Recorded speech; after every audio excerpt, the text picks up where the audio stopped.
Taj Mahal, the voice of love. Have you ever wondered how a monument made of stone feels so alive?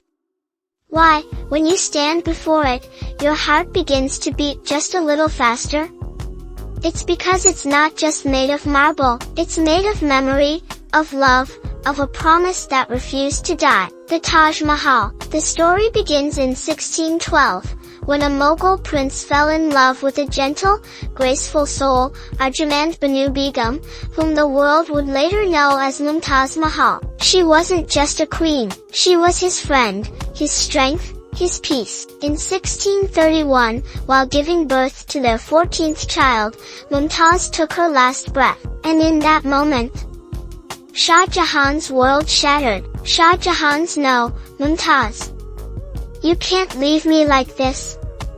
You promised we'd stay together, always, but destiny doesn't care for promises. So he made one of his own, a vow, carved into eternity. I will build you a monument so beautiful, the world will remember not your death, but our love. It took 22 years, over 20,000 artisans, white marble from Rajasthan, jade from China, turquoise from Tibet, calligraphy, carvings, symmetry so precise it could make the stars weep. But this was never just a tomb. It was a poem, written in stone, a heartbeat, frozen in time. When you look at the Taj Mahal, really look, you'll see more than symmetry and stone. You'll feel the size of a broken king, and the eternal gaze of a lover still waiting. Every sunrise brushes Mumtaz's face with golden light. Every moonbeam kisses the dome where she rests. But the story doesn't end there.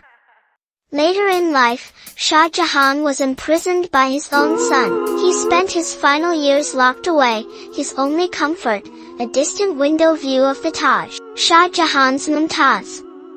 I kept my promise. I built you the world. And then, he was laid to rest, beside her. Two souls, now one, forever together. The Taj Mahal still stands, silent, but speaking volumes. A timeless whisper that says, true love, outlives time, outlasts death.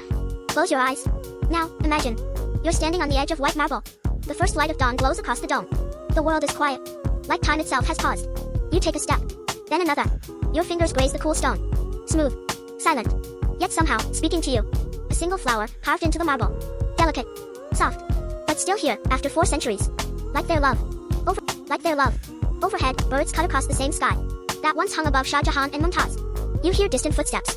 Or is it a memory? A dream? And then, you arrive. The center. Beneath the grand dome. 2 graves. 2 hearts. No longer beating. But never truly still. You stand in silence. But the silence speaks. Of love. Of loss. Of a promise, kept beyond death. The Taj Mahal isn't asking to be admired. It's asking to be felt. And in that quiet moment, you understand. You haven't just visited a monument. You've stepped into a love story that refused to fade. You've stood in the presence of something eternal. Not just marble, but memory.